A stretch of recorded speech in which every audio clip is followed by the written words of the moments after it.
The Loose Ends, Part 3. Scott Bailey stared at the lighter between his feet for the longest time. He watched it for so long that his vision began to blur and double. He drew off his cigarette, but found that it had burned to the filter and gone out. He spat it across the room. The man had left around 15 minutes ago, toting a camping lantern like a boy would his lunchbox. The gun went into the band of his pants, which he patted twice as if to make sure it was really there. He switched off the TV and pushed the chair into the desk. Scott had a feeling that he was finding things to do, as if he were putting something off. He was overthinking. The way he paced around the office, zipping and unzipping his coat, spoke louder than words ever could. Then he turned to look at Scott. He gave him a small smile and a quick salute. "Smoke those cigarettes," he said. "I won't put the tape back on your mouth because I'll be right back. I know you'll behave yourself." The man named Stanley was then out the door and into the night. Scott's eyes darted to the lighter, attempting to wrap his mind around his current situation. Could it really be that easy? Could that man not have seen what he'd set up for him? Scott half expected Stanley to barge back into his office, laughing to the point where tears trickled down his face. "How could I be so stupid?" he'd say as he pocketed the lighter. But the door did not open again, and it was only Scott and the upright lighter, perfectly placed in front of him. He had to stare at it for a few minutes to make sure that it was really there, actually taking up space within his reach. He swiped the pack of cigarettes off his lap and tucked in his legs so that the chain of his handcuffs caught the lighter and reeled it in. It only took 2 of his fingers to snatch it off the floor, and in no time he had it up to the coil of rope binding his wrists to his sides. Smoke began to fill the room as the rope curled and broke. His hands were free, but not his arms. He flicked the wheel of his lighter and held the flame up to the cord securing his chest. His eyes watered and burned from the smoke, the nauseating stench clawing at the inside of his nostrils. Could it really be that easy? He asked himself, trying to hold back a grin. When the ropes fell off his body, he abandoned the lighter and drew his legs back to his chest. When he tried to stand up, he slid sideways down the wall. He tried again and fell over on his back. Nothing is that easy. The jewel box was tucked under Michael White's left hand. Eric carefully lifted the piece of meat and extracted the box. He got to his feet, tearing open the lid and shuffling greedily through the contents inside. The one item he examined was the antique pocket watch, protected in a small plastic bag. He handed it to Freddie, who ran it over in his hands, smiling to himself. "Put it back for now," Freddie replied, handing the watch back to Eric. "We'll look over that later, when we're in a safer place." Eric nodded, closing the box tight and tucking it under his arm. They both exchanged a short smile and patted each other on the back. Freddie glanced down at White's deceased uncle. His dirt-caked fingers happened on the dead man's hand, and he quickly withdrew them. The skin was so icy to the touch, so leathery like the hide stretched across a horse. The appearance wasn't the worst of it, Freddie decided. It had to be the smell. Freddie breathed through his mouth to prevent the repelling odor from turning his stomach and weighing down his head. He knew it was affecting his partner as well. At least Eric had stopped gagging, but the color on his face was still green. Freddie knew he had to get Eric out of the grave if he wanted Michael White's suit to remain pristine and spotless.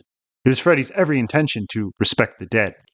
"Go up and get the hammer and nails," Freddie told Eric. He tilted his head toward the opening to get a lungful of fresh air. "Sure," Eric replied with relief. He went to stand between Michael's legs when Freddie grabbed his wrist. He nodded at the jewel box still under Eric's hand. "Hey, you got it," he said, placing the box on the dead man's chest. Using his shovel as a makeshift ladder, Eric heaved his upper body out of the hole and pulled himself onto the wet grass. There he lay on his back, staring up at the silver sliver of a moon, gulping continuously at the sweet oxygen. As he relaxed in the lunar glow, he stretched with exhausted relief, humming lightly. He wasn't looking forward to filling the grave, but the hardest part was done. They had it. They finally had their buried treasure. His mouth and throat broke open with gales of laughter. The moon was suddenly blotted out, bathing Eric in shadow. He immediately stopped laughing. What appeared in the moon's place were 2 wide eyes. "Oh!" Eric was kicked across the side of the head and he went rolling away from the grave, crying out, his hands pressed against his temples. Another blow lit up his face and Eric had to hold his cheek to stop the flow of blood, freely seeping through the cracks in his fingers. He was struck again in the back of the neck and he screamed. From inside the grave, Freddie froze. Eric howled, nursing his neck and face, his legs thrashing in the grass, kicking up mud. A 4th kick to the skull finally silenced him. "Eric?" Freddie asked from inside the hole. He lifted himself onto the lip of the coffin, digging his fingertips into the soft wall for support. "Eric, what the fuck happened?" He heard a click and the night was silent again. "Eric, come on, man, answer me." His voice was cracking now and the sweat on his face was running. He heard heavy footfalls at the edge of the grave and a head appeared, followed by shoulders, a chest, and a pair of legs. Even in the darkness, Freddie could see that it was Stanley White, tall in stature and unnaturally thin. The figure watched him silently, and Freddie could bet his life that he was holding a gun. Freddie bent down into the coffin and retrieved his flashlight. Slowly, he raised the torch into the opening and switched it on. Light flooded White's smiling face, his eyes alive and bright like two reflective mirrors. Don't worry, Eric isn't dead, White reassured Freddy. Stan, shit, Don't even open your mouth unless it's to pray to your god, White said. Let's not let the last thing you say on this earth be bullshit. Stan, please, I can... Don't bullshit me, Freddy. White raised his pistol into the line of the flashlight, which was quickly extinguished as it fell from Freddy's hands. It landed on the corpse next to the valued jewelry box. Again, White was only a shadow. Don't do this, Stan, please. Pray. Freddy shook his head, tears rolling down his dirt-caked cheeks. From where he stood, the walls of the grave seemed to stretch on for eternity. Pray, Freddy. Pray for forgiveness. Let's see if your god will forgive you for taking what isn't yours. It isn't yours either, Freddy screamed. You're no better than us. White frowned and positioned himself before the moon in such a way that a silvery halo encircled his head. Here was the angel of death, the reaper of life, the bringer of both light and darkness. No, Freddy. Who's in the grave and who's up here? He fired into the hole and struck Freddy in the chest. Freddy was thrown into Michael White, scattering the box and flashlight to either end of the coffin. He screamed, clawing at the walls of the grave, dirt raining down on him, filling his mouth. Blood gushed from the open wound, a red ring spreading over his sweatshirt like an oversized target. I wanted to kill you first, White yelled over Freddy's scream. I've decided that my first should mean something. Let me explain before you go shaking your head. It's like killing my first deer.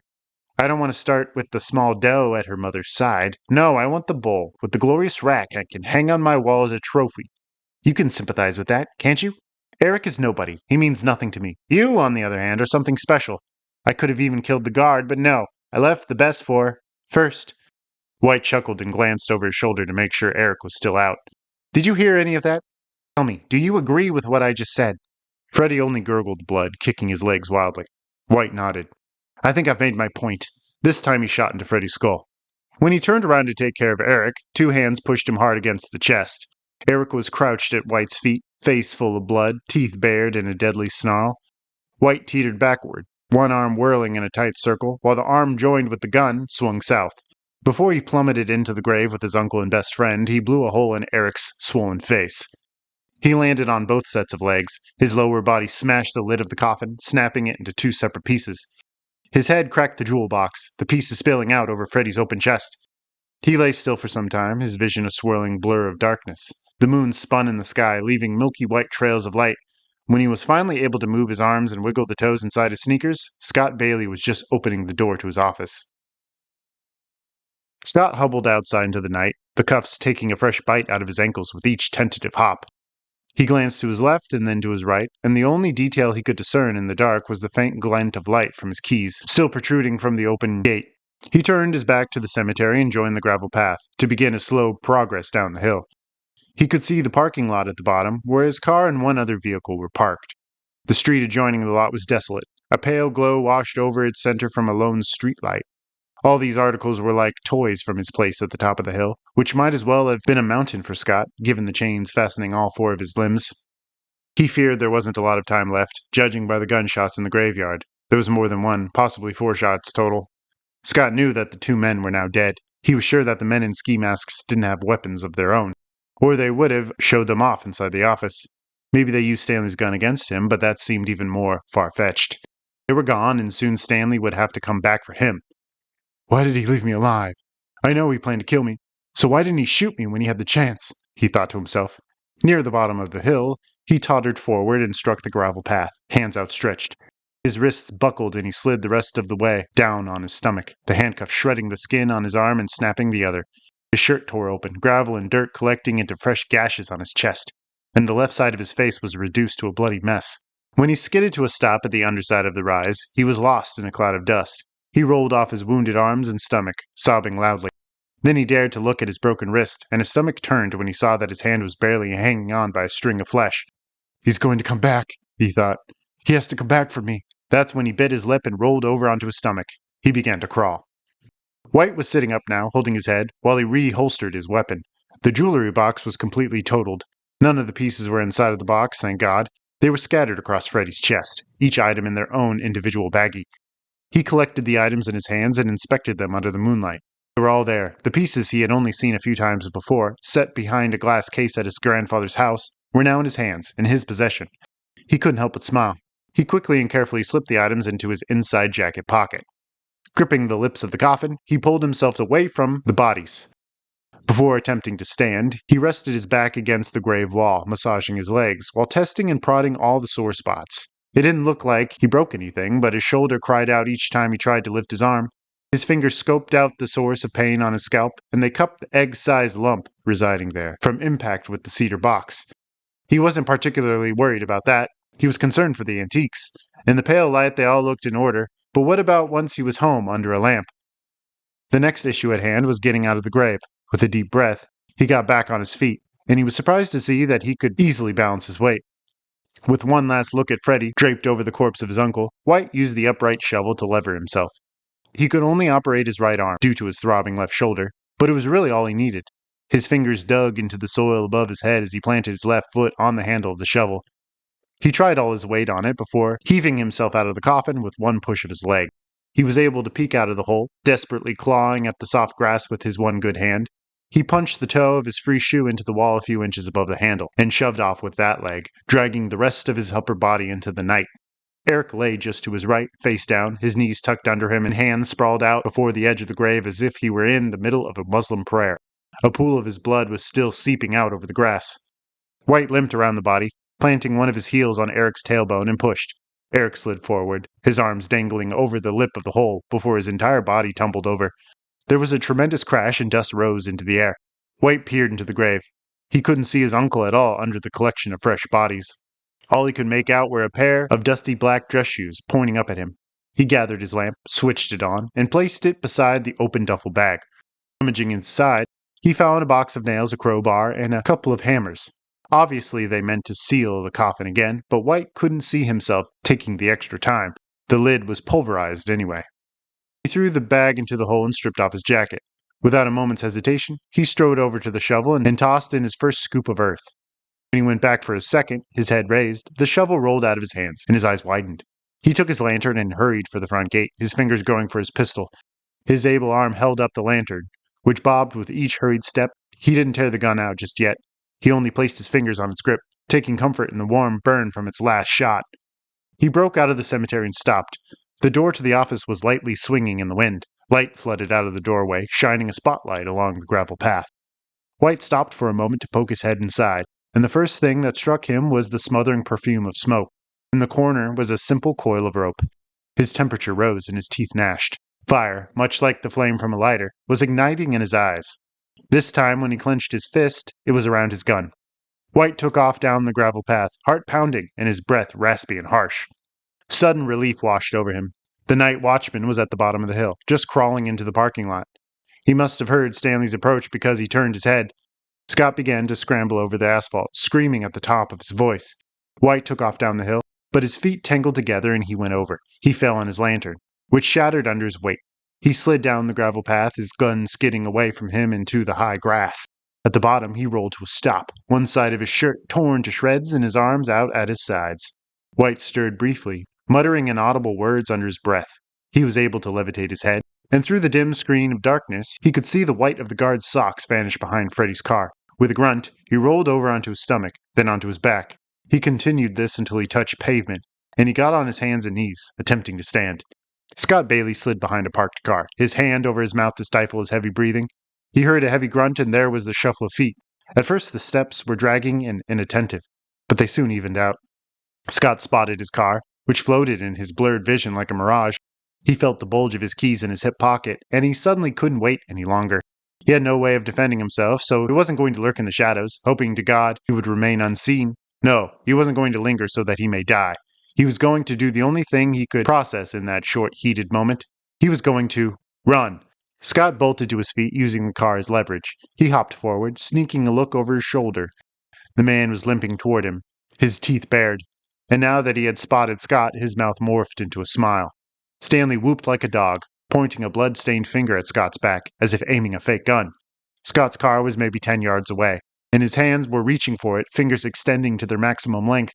Scott began to weep, screaming for help through a mouthful of his spit and tears. He spread his legs too far, and the chain pulled tight. And the chain pulled taut, causing him to stumble and almost fall. The man's heavy breathing was dramatically closer, the vibration from his footfalls rippling through the concrete. Scott was only a few steps away from his car when White threw him into it. His head bounced off the trunk, leaving an ugly dent and knocking him out.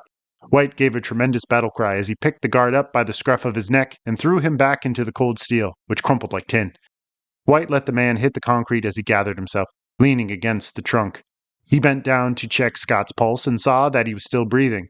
It was a shame that he would have to be buried alive. White took the man's legs and dragged him across the blacktop, groaning with every inch. Through all the pain and sickness that was weighing him down, he wasn't surprised that laughter filled his burning chest, or that he was smiling. That smile was faint and tired, but it was in happiness all the same. He still had a long night ahead of him, but that didn't mean he had to be miserable. Stanley White began to whistle. That night in Stanley's dream, there was the screech of metal grinding with metal, and he was screaming. He couldn't see anything in all the smoke, and there was a red light tinting his vision. The smoke cleared, and there was blood drenching his hands and jacket. He looked down to see his legs were gone. Out of the red light came a deer, eyes glowing with intense light. White took his hand and placed it on the animal's snout, running his fingers up and down its smooth skin. The deer went to turn away, but White grabbed its antlers and pulled it back. The creature stared at him a little while longer, keeping completely still. The deer's front and back legs were handcuffed. He screamed and reeled away from the animal, glancing into the headlights that were its eyes. Protruding from the deer's thin black lips was a burning cigarette. "I'd like to see her again." Everything went black, and White held up his lantern. He tried to switch it on, but he remained trapped in darkness. Then he woke up. 4 days later. Stanley White stepped out of his car, a ball cap pulled over his head, and a pair of sunglasses pushed up on his nose. He was just tucking his cell phone into his pocket, the conversation from his last call still fresh in his mind. Miles Clapton was in his antique shop, waiting for him. He was excited to finally see the heirlooms. When White asked if he was ready to make an offer, Miles said that he'd been ready for 15 years. White placed a hand to his chest, where the pieces were tucked inside the inside pocket of his coat. They were all perfectly fine, even after the box had been smashed. On his walk, White had a chance to replay the last few days in his mind. After filling the grave, the sun had just made its appearance, and he hurried to a motel off the interstate, where he slept until 9 p.m. When he finally did wake up, he inspected all his wounds and was relieved to see there were no broken bones. Nevertheless, every joint in his body screamed. The lantern had left a black cylindrical bruise across his chest, but every rib seemed intact. With that out of his mind, he turned on the TV. The evening news already had the story. Scott Bailey, age 27, had gone missing. His car was parked at the cemetery, along with another vehicle, with tags for a Fred Walton. There was blood and significant damage to the car. There were also obvious signs of a scuffle in and outside of the watchman's office, and a pistol was found in the grass. When White heard this, he cursed under his breath. He'd searched for that fucking gun for over an hour before giving up. It was only a matter of time before they had his prints. The next day, in another motel room near Longshore, he turned on the TV and saw that the grave of Michael J. White had been dug up, and the bodies of Scott, Bailey, Fred, Wall, and Eric Lewis were found. It wasn't mentioned until the next night that the expensive items were missing. White stopped watching the news in fear that his face would be blown up on the screen. He entered Clapton's antique shop, but there was no one at the front desk. He noticed a door in the back and pushed it open. "Miles, you in here?" A set of strong hands grabbed each of his shoulders. Miles Clapton sat at a desk across the far wall, watching White with a fallen face and sad eyes. 2 policemen shoved White against the desktop, overturning Clapton's mug full of pencils. Cuffs were slapped across his wrists, and he was being dragged backward by his arms and collar. "I'm so sorry, Stan," Miles said. White only stared at him. Outside the shop, he was thrust against the cop car, where he was patted down. The cops scattered the items across the trunk. White scanned the pieces for the pocket watch, and he found it. His warped reflection stared back at him from the finely polished silver. Then he was torn away from the glinting specimen, and the same hand shoved him into the back seat of the cop car. He watched the police congregate outside like a pack of wolves. He tried to grasp his situation, but it was all happening so fast he couldn't keep up. One of the cops pushed into the driver's seat and they were off. White remained silent and emotionless in the back seat, as still as a statue. Every once in a while the cop's eyes peeked into the rearview mirror, watching his passenger with interest. "You know what I don't understand?" the policeman asked, glancing back at him. White looked up into the cop's reflected eyes and gave him a warm smile. "What's that?" "Murdered 3 people, dug up a grave, and stole a fortune's worth of possessions," he said. "So how can you sit there smiling and acting calm? You know you'll get life for this, don't you?" White said nothing, only smiled and continued to stare into the black holes of the policeman's eyes. "If I were in your shoes, I'd be trembling like a leaf." "Well, that's what makes me better than you," White replied. He turned away to look out the window with a hint of a smirk on his face, though his eyes were vacant and far off. The wheels inside Stanley White's head were ferociously turning.